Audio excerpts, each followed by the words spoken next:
energy, it's making me realize everything we've been through makes us strong enough. You and I,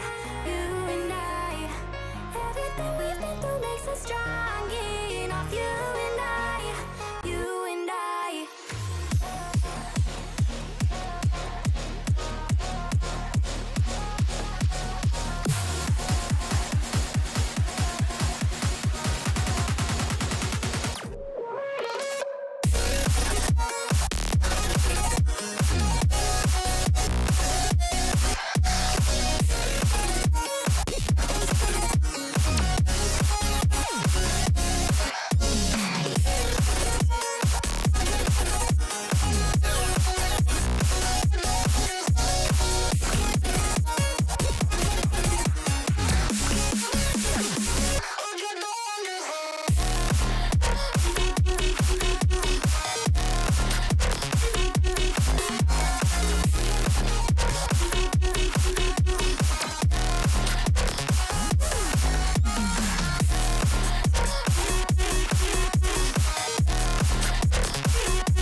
It's making me realize everything we've been through makes us strong enough. You and I, everything we've been through makes us strong enough. You and I, you and I.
the best way. I'm not thinking about the best way to save them. I'm not thinking about the best way. I'm not thinking about the best way. I'm not thinking about the best way.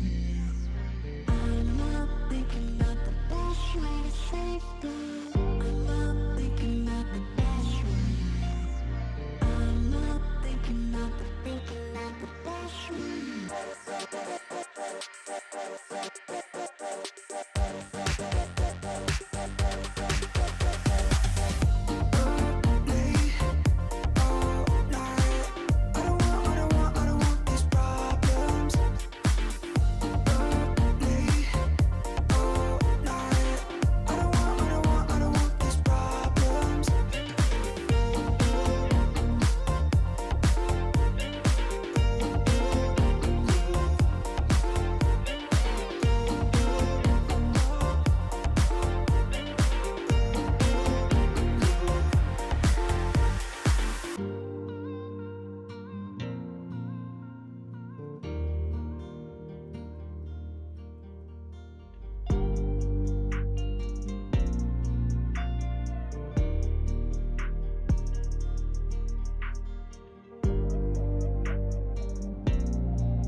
elite real-world performance for your desktop PC with 10th Gen Intel Core processors. If you're looking to game, create, live stream, or stay productive, 10th Gen Intel Core processors deliver an optimal balance of frequency, cores, and threads to handle real-world usages. Get enthusiast-level performance with an Intel Core i9 processor, up to 5.3 GHz clock speed for peak gaming performance and content creation workloads. Or for competitive gameplay and content creation, choose an Intel Core i7 with up to 5.1 GHz clock speed to handle your demanding applications. The Intel Core i5 processor with up to 4.8 GHz gives you a seamless AAA gaming and entertainment experience. And with up to 4.6 GHz clock speed, the Intel Core i3 is a great fit for everyday tasks and productivity. If you're looking to push your system even further, get additional performance headroom with unlocked 10th Gen Intel Core processors, supported by Intel's advanced overclocking controls. Bring elite, real-world performance to your desktop PC with 10th Gen Intel Core processors.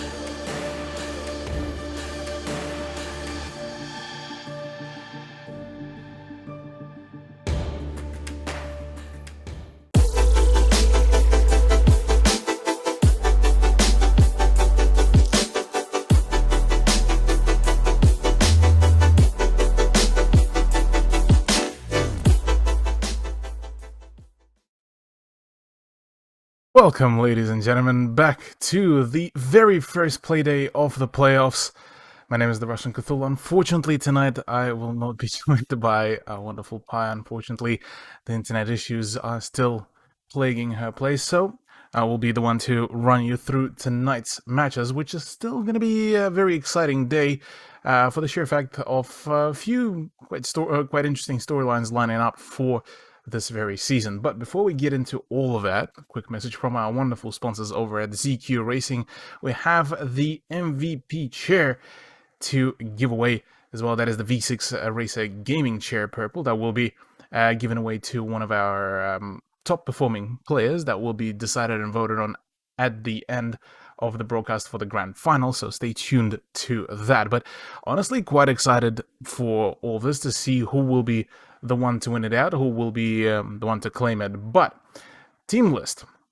Let's have a look at that. This is all of our wonderful teams that have signed out, that played their hearts out during this season, the Season 3.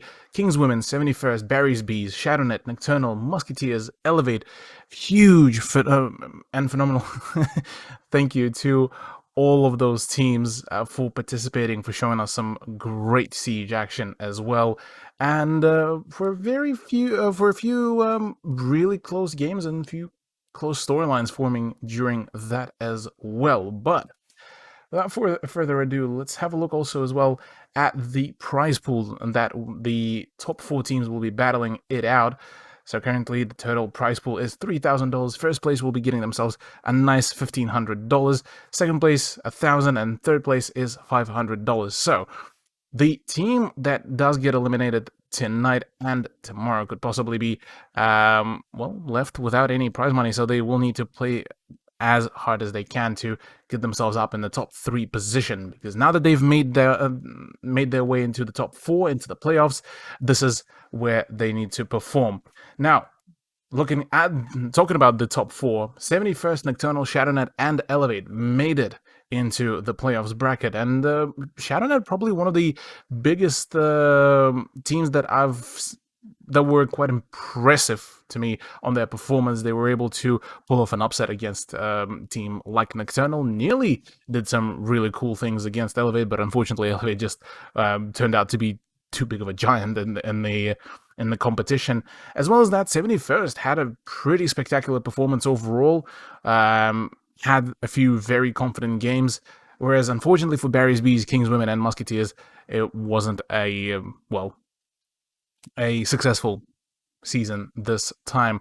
But overall, still some very valiant efforts, and at the very least, all the teams were able to get on board with the wins. But let's have a look at tonight's schedule and see who will be battling against who. It is going to be Elevate versus 71st, the first seed versus the 4th seed that will be battling it out for a chance at the grand finals tonight. And tomorrow, we shall be also having the Shadownet versus Nocturnal, by far probably one of the closer games that we've seen overall, even throughout the whole regular season. So quite excited for tomorrow as well. So make sure to stay tuned in for that one. But for tonight, Elevated versus 71st, let's have a look at the rosters.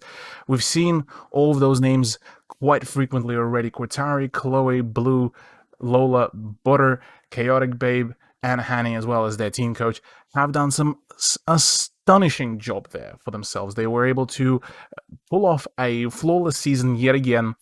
They managed to win out previous season 2, in a very spectacular fashion, and here they are looking to pull off a similar thing. But against them tonight, it is the 71st roster that will be there to challenge them and to potentially dethrone the current champions of Women's League. It is Weasel, it's Zero Prince, Daddy Matty, Meeps, Gon, and Fakers, as well as their coach. And look, all of them were able to perform also really well. They have a very good chemistry in between each other, and each and one of those players are able to frag out really, really well. So genuinely quite excited to see what they could pull off here. And it's one of those teams that one wouldn't really expect to perform, but they have already managed to prove us quite a fair few things, including the fact that they can frag out and play really well the moment they are able to assert their own pace, their own play style here. So before we get anywhere else, let's have a look at the map bans as well and see where are we going to be taken here by both teams, and see where did the videos take us as well, because quite frankly, this should be a very exciting matchup already. We have quite a few of the maps that did get picked. There we go. Hello, welcome back. You get to see my face one more time. So first map we are going to be seeing is Coastline, followed by Oregon, and the final one to close it out is going to be Clubhouse. So all three of the maps we have seen both teams play out on a fair few occasions, so both of the rosters will be quite familiar with their place for the battle. So, well, should be a very interesting one. And as well as that, all three of those maps offer quite a switch in the general pace. So, quite curious to see what kind of shenanigans we might get up to here. Well, whilst we are preparing the map, let's also have a look at we're preparing the match. Let's have a look at the map as well. That is the sunny coastline of Ibiza. And yeah, look, quite excited. Elevate are the ones to kick things off first on the attack. And they are also going to be, funnily enough, the team that will be starting things off on attack on overtime as well, which is quite cool.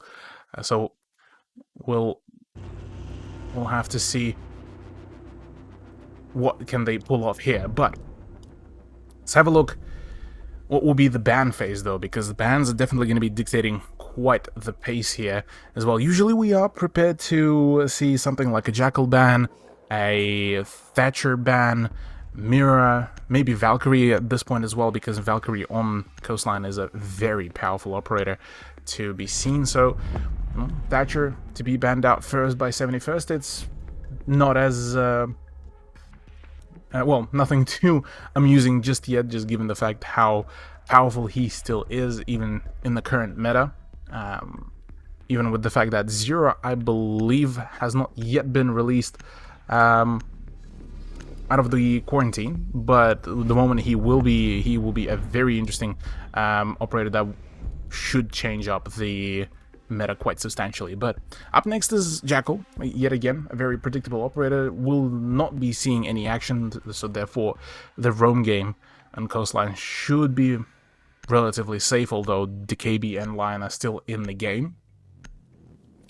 Up next are going to be our defensive bans, and well, the first one, funnily enough, it's not going to be Valkyrie, instead it's a Maestro, which is fairly understandable ban as well, given that, well, his cameras are able to see through the smoke whenever the planter goes down, as well as that. bulletproof, so you need to drain some explosive utility to get rid of it, or rather rid the team of the info gathering. And last but not least, it is going to be a mirror ban for the coastline. So fairly standardized ban phase here from both of the teams. Genuinely quite interested to see what shall we be seeing from both of the rosters, given that Elevate are a well-versed roster. They are very much knowledgeable about what do they want to do. They are a very aggressive roster as well that can do a very aggressive playstyle, as well as that they can do a pretty kind of chill, very coordinated, slightly passive playstyle as well. But I don't think it will be on the plate for them today, especially against 71st, who I feel they thrive in a bit more of a kind of laid back, kind of more of a chill, more of a passive kind of playstyle rather than trying to counter an aggressive playstyle. So we'll have to see if that is the case, and if the controller will actually get to work, but finally are here. So first site is going to be kitchen and service entrance. Nothing too surprising. It has been, you know, one of those staple sites that has been picked fairly frequently as of recently, given the fact that with all the current set of operators, it is definitely offering quite a fair bit of flexibility, as well as that you can hold quite a good chunk of site pretty much off-site. If you keep hold of the kitchen hallway, if you keep hold of the courtyard, even from, theoretically, from the blue bar, you could do quite a fair bit of damage, as well as that plentiful amount of vertical game to be played. So there are quite a few ways about it, but instead we are going to be seeing an interesting comp setup from Elevate, bringing in the Blackbeard as well as a Monty, and to add all on top of it all, and Maru, an Ash for some aggressiveness and rushing power, and to top it all off, Butter on the Ace. Curious as to where was that repelled. That was Bluey. Okay. Bluey just made a very swift, very quick entry into the hookah lounge and already managed to drone herself out. Zero Prince and Meeps are currently the two players that are sitting around in VIP, and should Bluey spot either one of them, it should be a fairly quick frag, although I'm not too sure if Zero Prince is expecting an early company just yet. Does hear the drone, so maybe a quick swing will be in effect. Meanwhile, quite a thorough sweep is coming around on the ground floor, and Koitari, funnily enough, actually is being the first one to go down. That's Blackbeard out of the equation. Already a gunfight does erupt on the top floor as Bluey looking to find himself a frag, but already got spooked off by Meep, so we'll be turning, going into a bit more of a passive play. Butter, meanwhile, already finds herself yet another frag here outside of the service entrance. So for now, it's a pressure from 3 different avenues, and right now it seems that 71st are handling themselves pretty well. We're able to shut down the push pretty well, as well as that Meeps with a phenomenal crossfire, thanks to Zero Prince as well holding her position, was able to find that frag. So now it all got reduced down to a very one-sided push. Daddy Maddie having a few issues there. Butter is very much disconnected from her teammate, and right now it's all down to Chloe in a 1v3 situation. This is definitely not looking too pretty, but does manage to melee one of the players. Both of 71st players are coming around from the Cool Vibe stairs, and right now flank is rolling around. So the moment the two 71st players are going to swarm Chloe, this should be a pretty easy job to do, although it seems like it's not actually. Just waiting for the moment for the Jaeger to push around. Meep's already taking, or rather dishing out quite some damage, and right now this is an issue because Chloe has gotten herself cornered, and with 20 seconds, or rather 26 seconds remaining, not much can be achieved, as there we go, Meeps is the one to score the headshot onto Chloe, and well, first round to go into the hands of 71st. A very nice, very quick work of that roster does go into the hands of 71st with the all enemies killed. Map stats, please. I beg you. Well, Hookah Lounge and Billiards is going to be the next site to be picked. as the defense of the kitchen has been quite successful, as please know. I would like to not connect to the Ubisoft Connect just yet. And there's already a slight change up of the 71st lineup. Valkyrie to be brought on board instead of a Pulse should be providing a little bit more of a flexible info gathering, although Pulse may be a little bit more kind of on the go info gathering rather than Valk, but Valk does offer a slightly better overall loadout in regards to the firepower. Looking at the rest of the roster, we do see Weasel also bringing in the smoke, so we shall be seeing that as well. Meep switching over from Jaeger to the Melusi as well, which does show that 71st are fairly well versed in quite a variety of operators, so we won't be seeing one set kind of roster from them. Same actually goes to Elevate as well. They are planning to this time bring in a Nomad, an IQ, and a Buck, seeing as the previous semi-experimental lineup didn't really work out. Seems that they have now resided to a little bit more conventional choices on the operator picks. And what is also quite interesting, not a single spawn peak, not a single run out from 71st. They are playing it as cautiously as possible, seeing as the moment they would get quite aggressive, Elevate could very much punish them. Meeps, though, talking about aggression, actually could have a chance here at getting rid of a few of the players, although already getting herself droned out and takes quite a gnarly punishment. Will be ensuring that she will be staying on just about 25 HP. So Golden Walkabouts needs to come around and, well, attempt to at least get a refrag, because Meeps just like that already gets fragged out. And once again, Chloe already wrecking some havoc and forcing Zero Prince out of her position. So straight off the bat, we see yet another dislodgement. Golden Walkabouts, her position has not been yet zoomed out. Might just be able to get into an engagement, well, quietly, was about to, but Stray Bullet is there, and, well, reveals her position, or rather general whereabouts as well. The drone should have also pinged out the position, so Zero Prince is coming around as well to try to assist there, and, ooh, sees the beam, but it's a trade. It is a trade. Zero Prince is now down. Golden Walkabouts needs to assist the push, but oh, there we go. Does manage to find a shot onto Lola as well. And just like that, already curbs the push straight off the bat. It's Qatari that is going to try to assist with the push, and instead actually just plays very passive game. Here's the sound cue, but goes in for the swing, gets rid of Golden Walkabouts. Now it's only a single bullet to get rid of Zero Prince. And the orb packs quite a punch. The moment the swing does come around, this should be a fairly swift kill. There we go. A double kill for Qatari. And we're back to a 3v2. The advantage is in the hands of Elevate, but the time is not. 46 seconds remaining, and Weasel and Dynamite could still do a pretty hefty job here, although already Nomad spotting Weasel. Could have gotten the shot there, but fortunately couldn't really land anything there.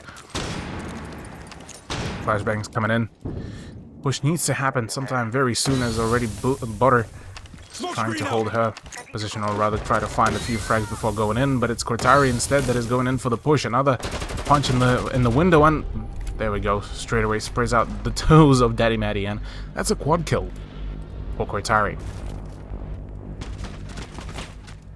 Very swift work there done by Elevate once they managed to recover themselves.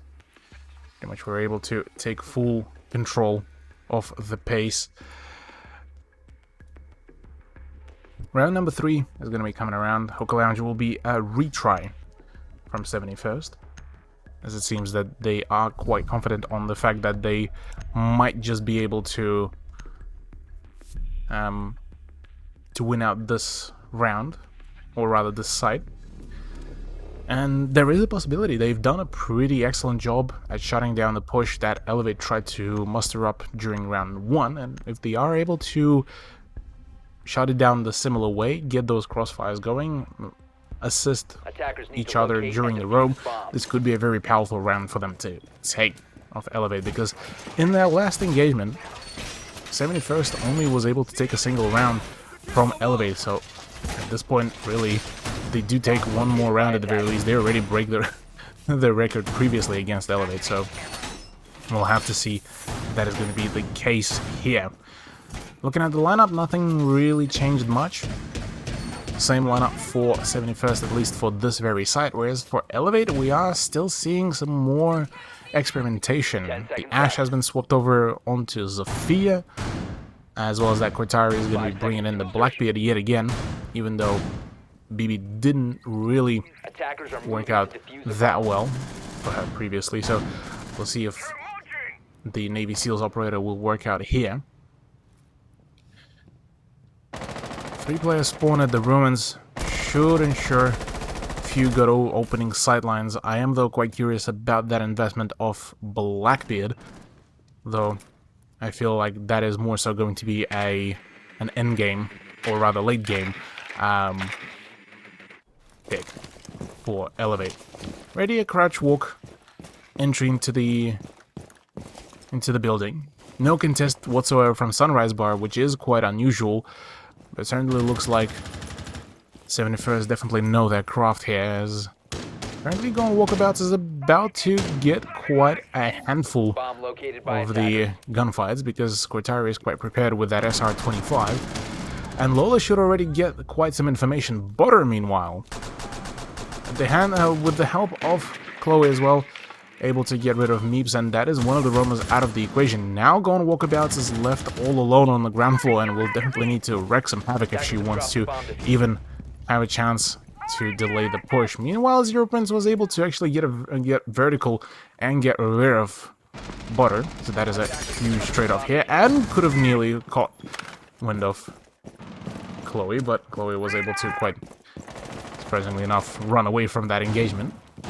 Right now, this is a little bit of a stalemate here for Elevate. They seem to be a little bit lost as to whether they want to go in for the push. Cortari, just as I say that, will be finding herself a kill into Zero Prince, and potentially could be going in for a wallbang, but alas, that is not going to be the case. Has a good angle on the doorway, and the ballistic shield should still provide a good angle to play around. So right now, this is actually looking like we might be seeing a hot breach, or maybe a quick repel into the Hoka Lounge, and I don't think anyone will really be able to contest that unless Weasel actually goes in for the peak, but at this point, I don't think that is actually happening anytime soon.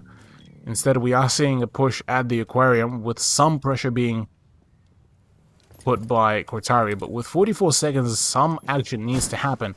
The plant is already going to start going down, so Weasel is going to smoke right at the corner, and Chloe will actually be downed and finished off by this smoke grenade.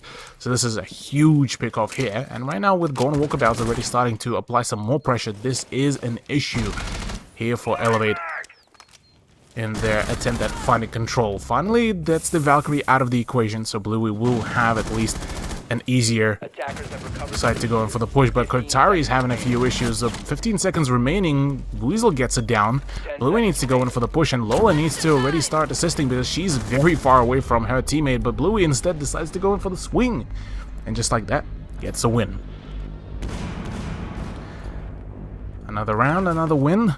That's a 2-1 scoreline for Elevate, being able to take a very firm control of the pace at the end of the round, although mid-game throughout that push definitely remains to be desired of, but improvements are still there, so essentially we shall be seeing a bit of a change around. Cortari bringing in a fuse. Now that is a very unusual one. It seems that Cortari today is going to be the person to experiment with the different operator comps and different loadouts, it seems. But a fuse pick for this very side is not actually a bad idea per se. If Elevate will be able to take firm control of the Hoka Lounge and Billiards, those fuse charges are going to be extremely deadly, so we'll have to see if that is going to be the case. Surely at this point, at least one or two people from 71st roster will be able to roam up above, because otherwise this could be a very quick end to a round if they won't. given the sheer amount of vertical game that can be achieved 5 here seconds to go. on this very site. And it seems, yeah, the Vigil pick as well as that Zero Attackers are Prince heading out to to defuse the bomb. continue the roam should ensure that things are going to be quite rough here for Elevate. Although, with that said, so far only the first round has been successful for 71st. So whilst I do end up roasting Elevate for being quite sloppy on their push, it is still their wins. Oddly enough, Zero Prince already also getting pre-fired by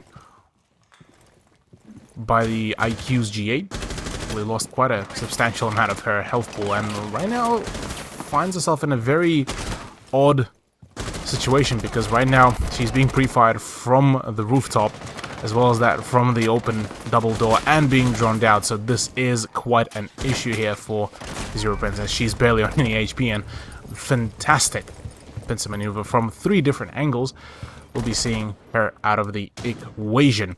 Now for 71st, this is going to be fairly problematic, given that now it's all down to Meeps. Currently holds a very long angle at the end of a 90.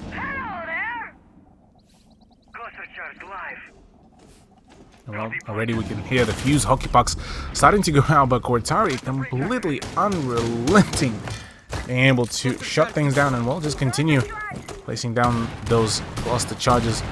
One more remaining, I believe. Yep, that was the final one, and well, that will be actually forcing Golden Walkabouts out of her position. Look at the sheer amount of destruction that was caused. Although I feel like the cluster charge would definitely could have been used to force out a few of the defenders into those gunfights, but it doesn't really phase Butter at all. It's all down to Golden Walkabouts and Daddy Matty, and both of them have been forced very far away from the site. So this is quite an issue for 71st, but there we go. Already the plant has gone down. Golden Walkabouts has been already flashed, and right now just being absolutely just spammed. 5v2 situation with 33 seconds remaining. Definitely not the best case scenario here to achieve, and really with Blue already locking down one of the angles, this is one down. That's a 2, and Golden Walkabouts so close to getting a knife, but so far away from victory. And that is another round to go into the hands of Elevate.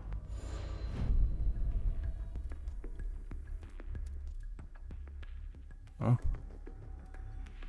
round number 5, it certainly looks like Elevate have managed to ramp up their momentum, as we are going to be seeing yet another reiteration. Cortari now bringing in the gridlock, as well as that we do have Chloe on Twitch switching over from Buck,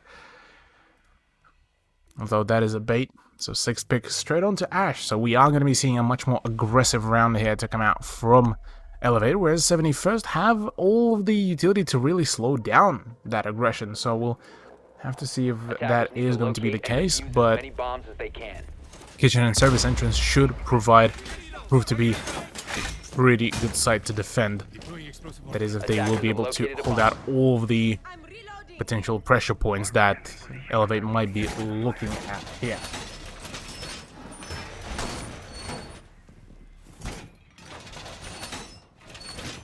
Well,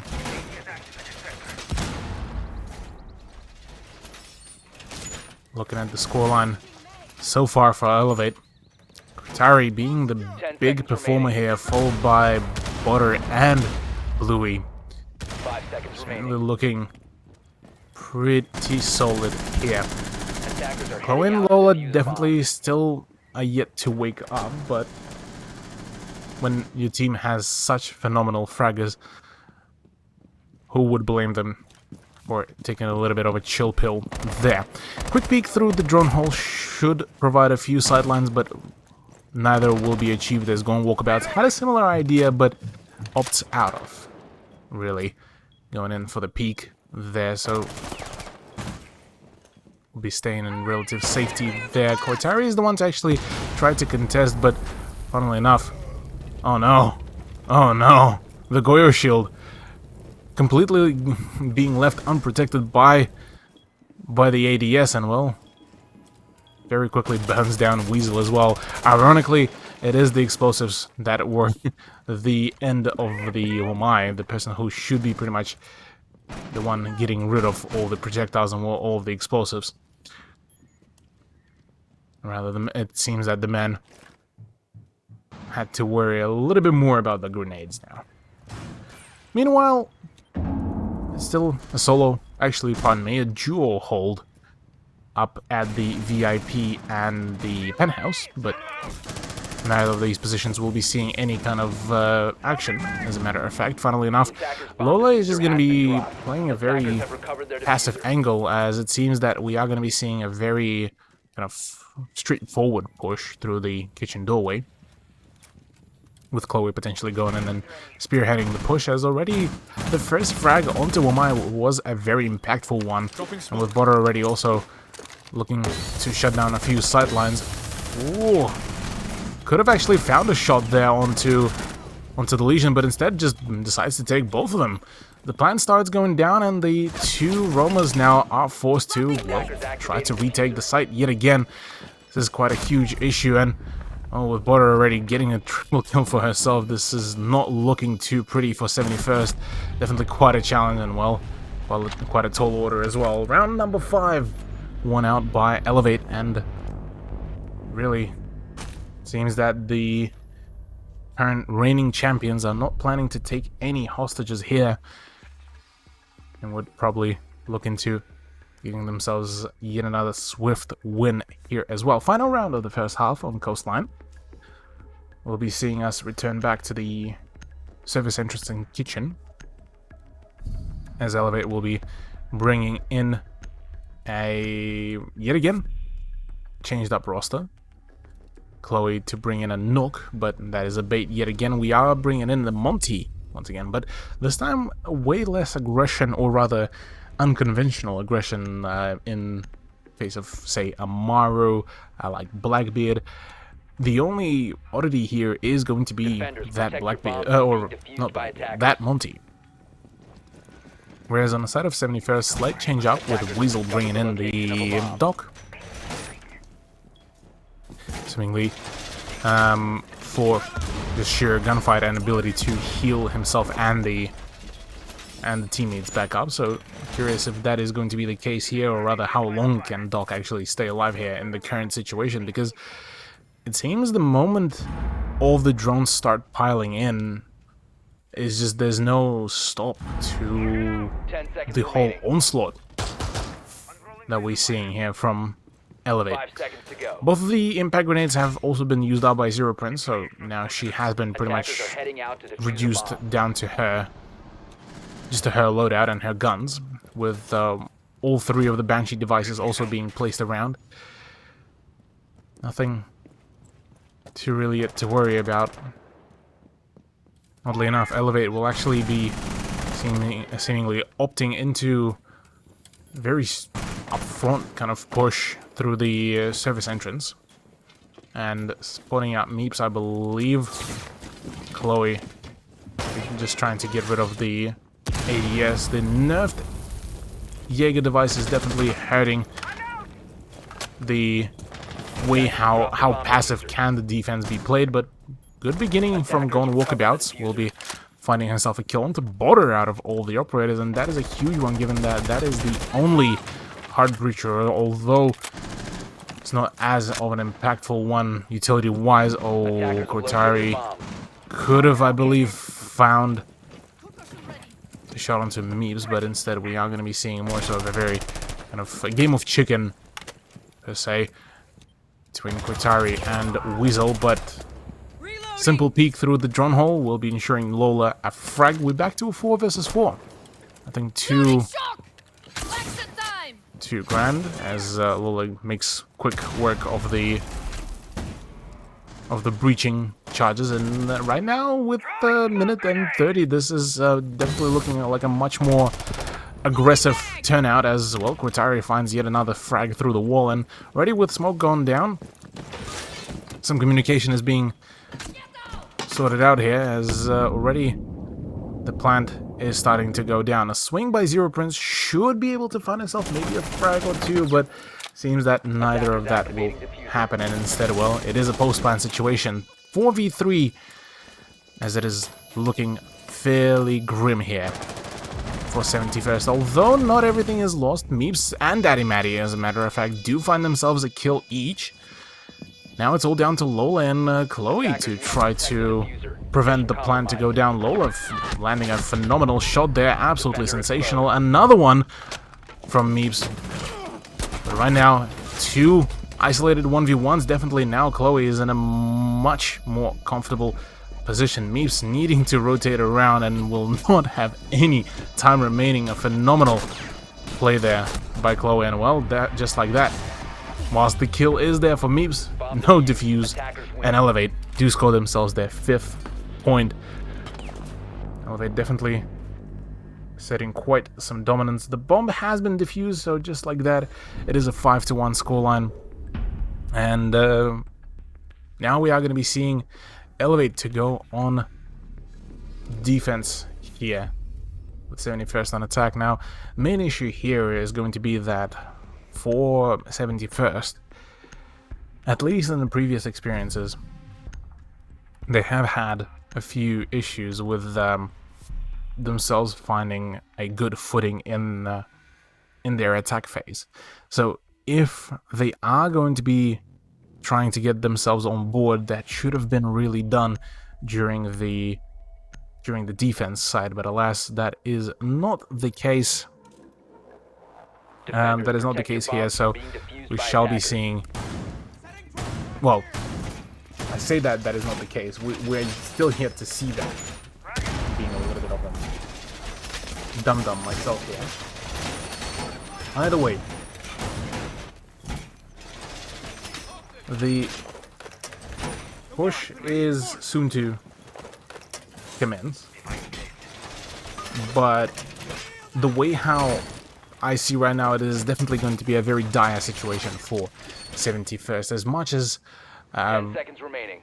I love both of these rosters, it is definitely looking like Elevate might be able to take this map in their favor, although not everything is lost. It's not over yet, so a few upsets could be really pulled here, a few comebacks, and 71st are definitely known for a few of those occasions, so potentially we might be seeing that partially as well. The issue here could be that Gone Walkabout being the stand-in, I believe, from Barry's Bees, is certainly might be having a few, I suppose you could call it communicational issues, but for the time being, whilst the push is happening, we're already seeing an attempt at take of the Sunrise Bar, which will be guarded at the Cool Vibes by Bluey. And at the moment, funnily enough, the whole of the Elevate roster is actually spread out fairly thin, minus the Bluey and Butter combination here. Koitari on her own kind of quest here to see if she can find a frag or two, as Gone Walkabout actually should have spotted the hatch exploding, so should be able to keep her eye out. But right now, this is definitely a much more passive performance from Elevate. Nothing too unusual, as it seems that for Elevate this is just about as simple as just wait around and wait for 71st to make their mistake. Few rotations are being made, and potentially we might be seeing maybe Chloe to find herself a frag from up above, but it's certainly not looking like it's the case. Definitely not planning to drop down anytime soon, and right now it's more so just Elevate countering all the info gathering that is being achieved here by 71st. Very ballsy peek with the SMG-11 onto the hookah balcony, but won't be achieving anything just yet. With 50 seconds remaining, only now the first gunfight erupts. That is Butter to find herself a kill into Gone Walkabout. Lola as well to one up as well. Another gunfight does happen, and a frag onto Daddy Matty. It's all down to Zero Prince and Weasel to pull off a frag here, and right now it is definitely looking a little bit dicey. Drone does spot the rotations by the Jaeger, and Butter Literally guns down 0 Prince, and right now on the lookout for Weasel, as Weasel right now is actually in a relatively safe position, at least for the time being. The moment she goes for the gunfight, her position will be revealed. Butter 15 stuck seconds in a to very odd position, but with 15 seconds remaining, not much can be achieved here, and instead it's Kritari, to the back of the head with a pistol. It's a flawless round for Elevate, and a match point as well within this very map. Just like that. A very slowed down entry there from 71st, and definitely it seems like it was very disconnected. The comms certainly looked like they were a little bit jumbled, and maybe there was a little bit of a misunderstanding of the push, or rather mistimed push, and that did result in some of those frags.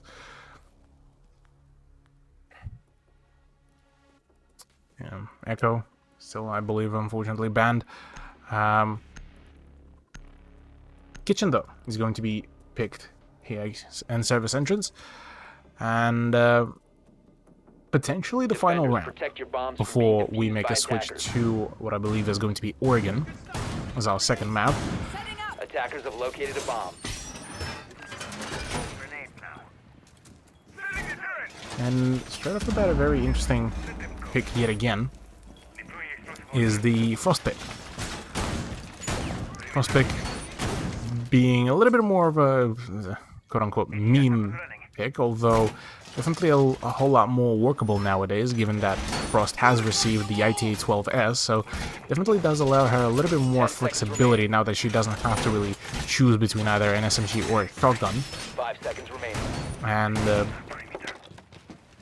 even though very curious where it could be the last one, position one on a very obvious position right under the bathroom hatch, and I'm assuming the next one is going to be around yet another window. And oddly enough, I just realized Bluey actually bringing in the pistol and the Super 90 combo rather than the ITA-12S and the SMG. So yet again, a bit of a meme loadout, as it seems that is going to be the play here for Elevate, and Bluey is in still relative safety, nothing in immediate proximity, so we'll be seeing a breach happen straight off the bat. We might be seeing, will Daddy Maddie spot the crossmat? No, she won't, so potentially a drop in onto the site, or rather onto the penthouse bathroom could be there, although surely going walkabouts will be able to spot the frostmat. None of them actually spotted it yet.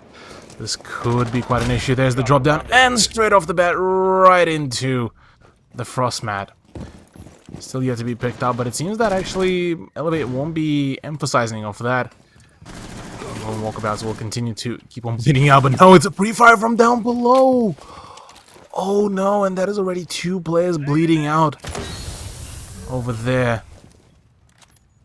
A gas grenade also reached the hatch, but doesn't actually hit the 2 downed operators. So right now this is quite an issue for Daddy Maddie. Another peek. Oh, instead will be backfiring. Skortari will be finally slain here.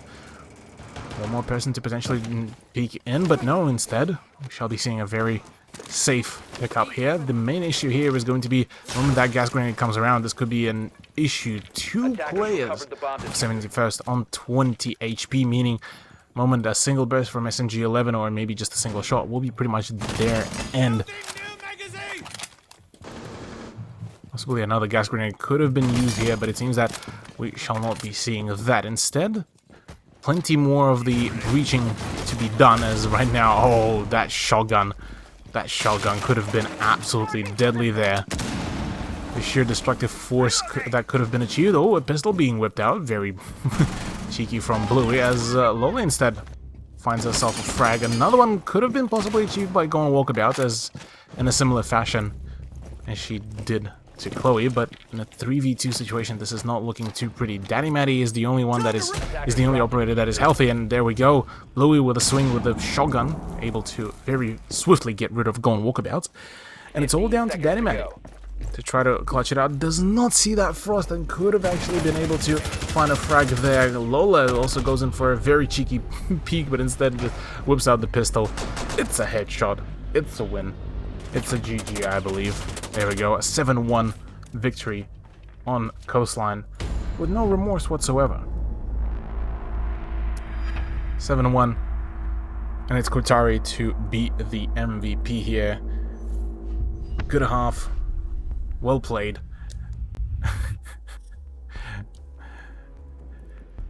10-4 and Butter on 12-3. A phenomenal, stunning score there from the two Elevate players, whereas for 71st, their camp is seeming to be a little bit quieter there. But yeah, we'll have to see if they will be able to recover themselves from this loss. 71st still have yet another chance at the redemption. They still have at the very least one more map, and that is going to be Oregon. So whilst we are preparing the second map, make sure to get yourself a refreshment on the drink, get some more popcorn, and come back here in a few short minutes as we are going to be preparing for map number 2 after this break. Enter into a new dimension of gaming and push your PC to the extreme with uncompromised graphics performance. So compact you have to see it to believe it. The way you play will never be the same.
I think that you should come back home.